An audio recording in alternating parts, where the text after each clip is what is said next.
dahulu ya. Saya akan absen satu persatu. Mbak Vina Nafa,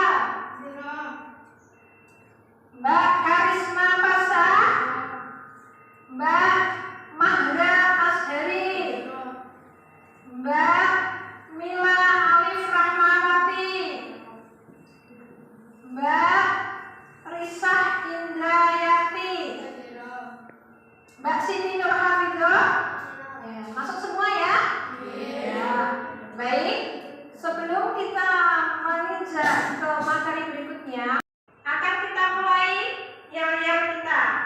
MA Asamalia bisa berprestasi. Tepuk prestasi.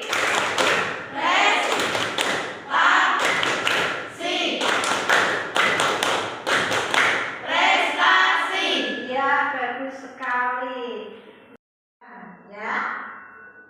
Jadi saya akan memberi pertanyaan kepada kalian ya tentang materi-materi minggu yang lalu.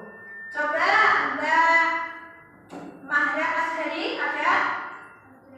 Ya. Apa artinya gelar Asyafah yang diberikan Khalifah Abu Asyafah? Apa artinya? Ayo langsung Mbak. Ya. Ya, bagus sekali. Nilainya 100 ya. Pelompat dada. Lanjut. Siapakah Khalifah ke-10 Bani Abbasiyah? Ayo. Ya, silakan. Betul sekali. 100 nilainya. Ya. Lanjut. Sebutkan 4 khalifah. Siapa yang bisa? 4 khalifah. Yuk, angkat jari. Ya. Abu Bakar, Umar bin Khattab, Utsman bin Affan, Ali bin Abi Thalib. Iya, bagus sekali. Nilainya 100 lagi. Ya, berarti sudah Bani Abbasiyah. Pada perkembangan peradaban Islam pada masa Bani Abbasiyah itu ada beberapa faktor ya, yaitu di bidang sosial dan ekonomi, bidang kebudayaan, bidang politik dan pemerintahan, bidang seni dan bidang pendidikan dan ilmu pengetahuan. Kemajuan di bidang kebudayaan. Abu Abbas Asafah dan istana ini merupakan tempat tinggal khalifah dan para keluarga. Yang kedua, kemajuan pembangunan atau kota Baghdad ya. Di sini ada kota menjadi pusat peradaban dan kebangkitan ilmu pengetahuan dalam Islam ya. Ini ada di kota Baghdad ya. Nah, jadi kebangkitan peradaban ilmu pengetahuan Islam itu pusatnya yang menjadi pusat adalah kota Baghdad. Yang ketiga, masjid ya. Pada saat ini masjid pada Khalifah Bani Abbasiyah ini masjid berfungsi untuk tempat ibadah dan bermusyawarah atau tempat untuk menuntut ilmu ya. Ini diantara kemajuan di bidang kebudayaan ya. Terus ini ada masjid, contoh masjid Ibnu Toilun ada di kota Irak ya. Lanjut, kemajuan di bidang sosial dan ekonomi. Di bidang ekonomi itu ada pembangunan bidang pertanian, pembangunan di bidang industri, dan pembangunan di bidang perdagangan. Kalau di bidang sosial itu dibagi menjadi 2. Ada kelas khusus yang terdiri dari khalifah, famili khalifah dan dari Bani Hashim, ada para menteri, gubernur dan sebagainya. Ini di kelas khusus atau para bangsawan dan dari Bani Hashim.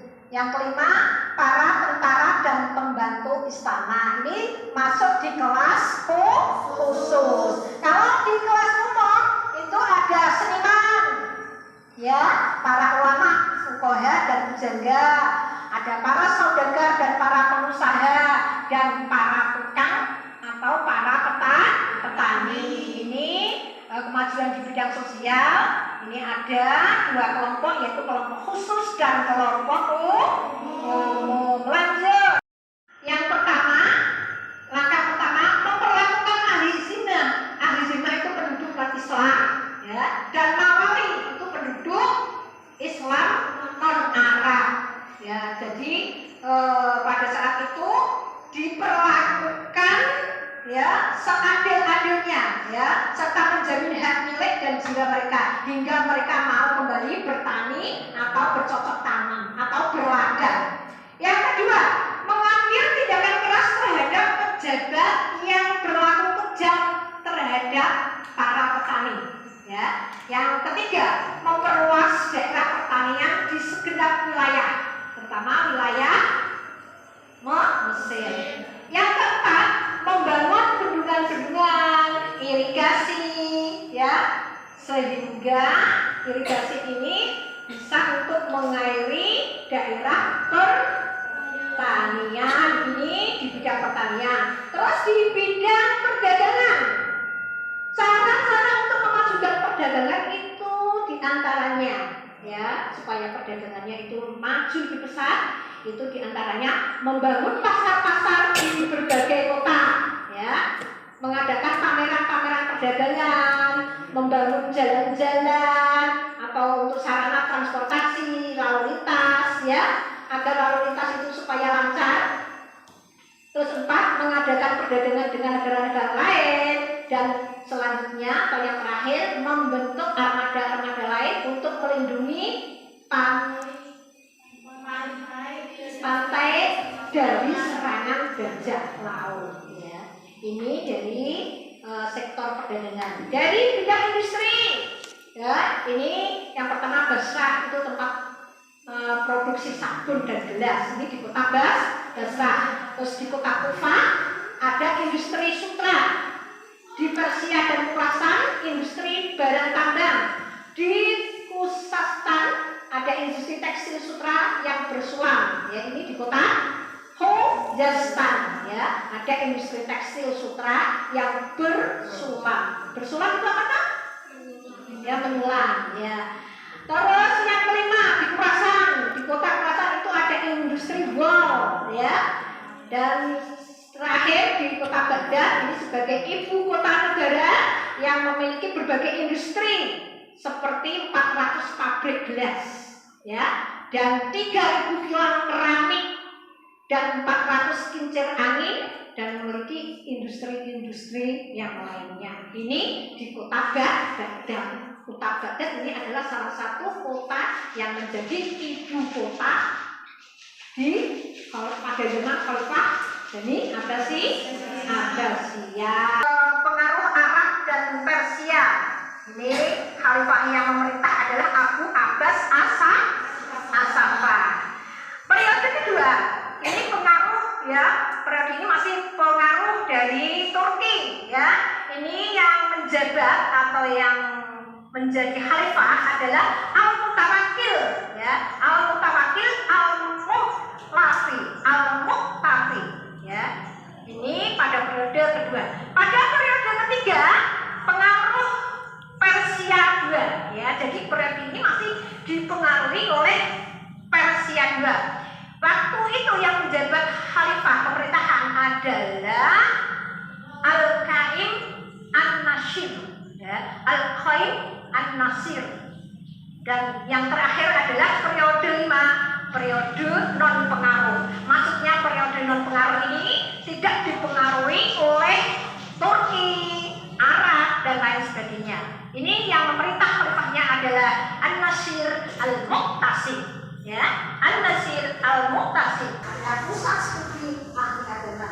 Yang kedua, berdirinya kota-kota kegiatan ilmu pengetahuan ada di kota mana? Mekah, Madinah, Kufah, Damaskus, Hijaz, Kairawan, Irak, Mesir dan lain-lain.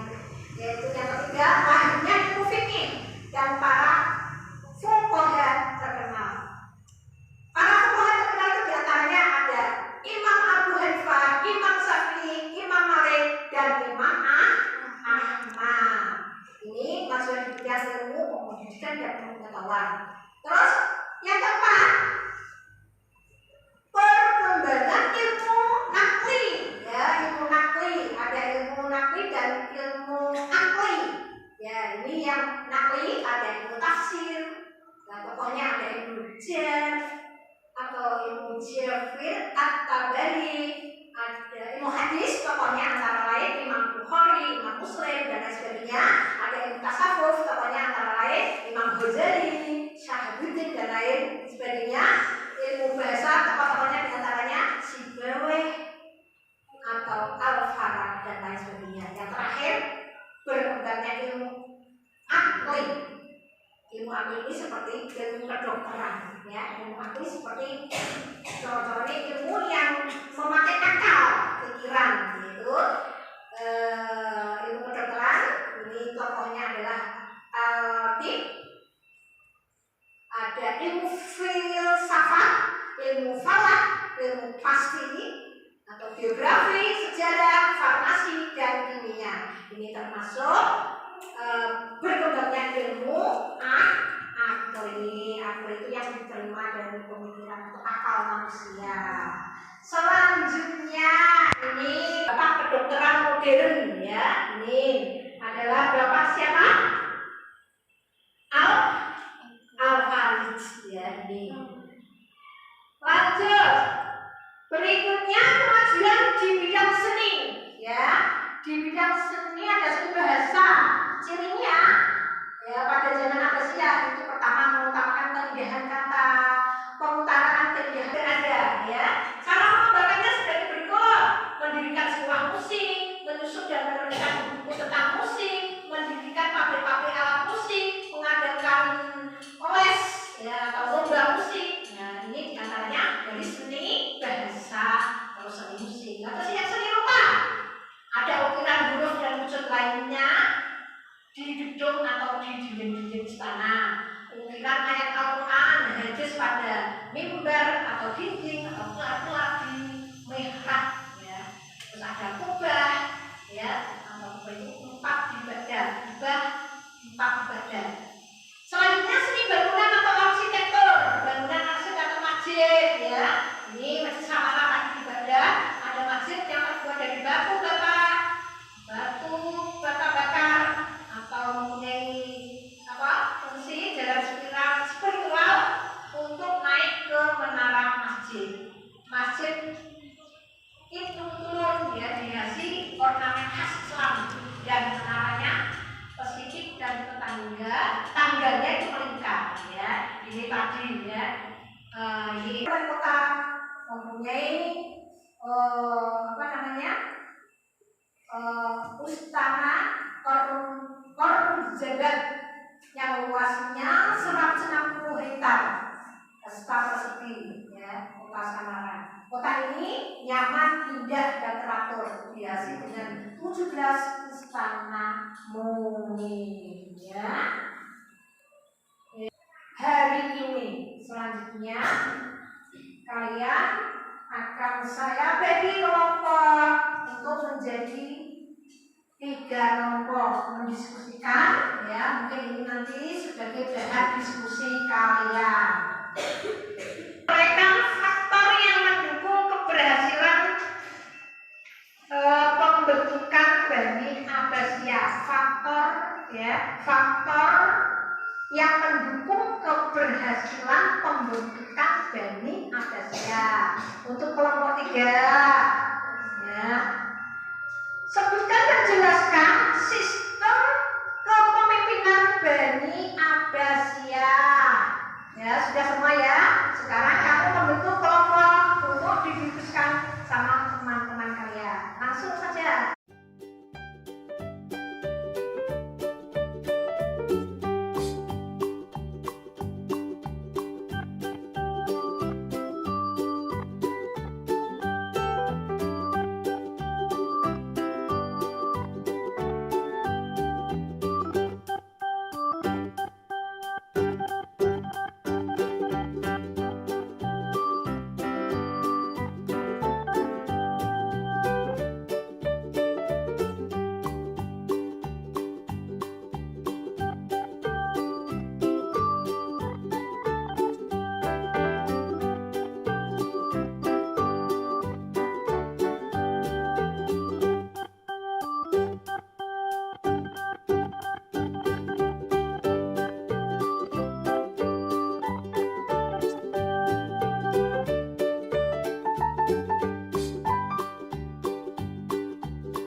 faktor internal, yaitu 1. Disintegrasi negara-negara bagian. 2. Ketergantungan Khalifah Abbasiyah pada tentara bayaran. 3. Ketidakmampuan para khalifah dalam mengendalikan pemerintahan. 4. Konflik internal keluarga istana. 5. Tampilnya dominasi militer. 6. Permasalahan keuangan. 7. Berdirinya dinasti-dinasti kecil. 8. Fanatisme keagamaan. Sedangkan dari faktor eksternal, yaitu 1. Perang salib. 2. Serangan tentara Mongol. Demikian dari saya. Wassalamualaikum warahmatullahi wabarakatuh. Iya, benar sekali. Baik, berikutnya akan dipresentasikan oleh kelompok 2. Assalamualaikum warahmatullahi wabarakatuh. Waalaikumsalam warahmatullahi wabarakatuh. Perkenalkan, saya dari kelompok 2 akan mempresentasikan materi tentang beberapa faktor yang mendukung keberhasilan pembentukan Bani Abbasiyah, yaitu sebagai berikut. 1. Meningkatnya kekecewaan kelompok Mawali terhadap dinasti Umayyah. 2. Pecahnya persatuan antar suku-suku bangsa Arab. 3. Timbulnya kekecewaan masyarakat dan keinginan mereka memiliki pemimpin yang karismatik.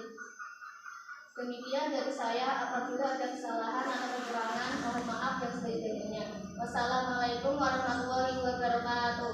Waalaikumsalam warahmatullahi wabarakatuh. Beri tepuk tangan untuk kelompok 3. Ya, bagus sekali. Baik, berikutnya akan kelompok 3. Assalamualaikum warahmatullahi wabarakatuh. Waalaikumsalam warahmatullahi wabarakatuh. Perkenalkan, saya dari kelompok 3 akan mempresentasikan materi tentang sistem kepemimpinan Bani Abbasiyah. Pada masa Bani Abbasiyah dibagi menjadi 5 periode, antara lain periode pertama 132 sampai 232 Hijriah. Pola kepemimpinannya masih terpengaruh Persia yang pertama. Periode kedua 232 sampai 334 Hijriah. Pola kepemimpinannya terpengaruh oleh beberapa bangsa Turki. Periode ketiga 334 sampai 447 Hijriah. Pola kepemimpinannya terpengaruh oleh Persia juga. Pola periode keempat 447 sampai 590 Hijriah. Pola kepemimpinannya terpengaruh oleh Turki kedua. Periode kelima 590 sampai 656 Hijriah. Pola kepemimpinannya tidak terpengaruh dinasti lain, tetapi kekuasaannya hanya efektif apabila berlaku di sekitar kota Baghdad. Dari 5 periode kepemimpinannya, semua mencerminkan sistem monarki dalam pemerintahan. Tersebut kemauan negara ditentukan oleh masing-masing individu dan kepala negara berdasarkan warisan atau keturunannya. Terima kasih. Sekian dari kelompok 3. Wassalamualaikum warahmatullahi wabarakatuh. Waalaikumsalam warahmatullahi wabarakatuh. Ya, bagus sekali. Beri tepuk tangan. Ya, baik. Dari penyebab hancurnya dinasti Abbasiyah, ya. Jadi hancurnya dinasti Abbasiyah itu ada 2 faktor. Yang pertama faktor eksternal atau faktor dari luar. Yang kedua adalah faktor internal. Kalau faktor eksternal itu diantaranya, ya, ketidakmampuan para khalifah dalam mengendalikan pemerintahan, ya, itu faktor internal. Yang kedua konflik individual keluarga istana, ya. Jadi di sana itu saling konflik, ya, dari keluarga itu sendiri. Terus ada tampilnya dominasi militer, permasalahan keuangan, dan dinasti kecil pada saat itu sudah mulai bermunculan, ya. Dan sekali. Ini dari faktor eksternal. Kalau faktor internalnya itu adalah salah satunya perang salib dan serangan dari tentara Mongol. Itu dari kelompok 1. Faktor yang mendukung keberhasilan pembentukan dari Bani Abbasiyah. Jadi ada beberapa faktor ya yang mendukung keberhasilan Bani Abbasiyah. Yang pertama, meningkatnya kekecewaan kelompok Mawali ya terhadap Bani Umayyah. Kelompok Mawali itu kelompok yang bagaimana kok? Kelompok Mawali itu adalah kelompok Muslim ya yang dari luar. Ketiga, timbulnya kekecewaan yang mendalam masyarakat pada saat itu dan ingin sekali mempunyai kekuasaan atau pemerintah yang karisma ya. Itu kesimpulan dari diskusi 2. Kesimpulan dari diskusi 3, sebutkan dan jelaskan sistem kepemimpinan dari Bani Abbasiyah. Jadi sistem kepemimpinan dari Bani Abbasiyah itu terbagi menjadi 5 periode ya. Yang periode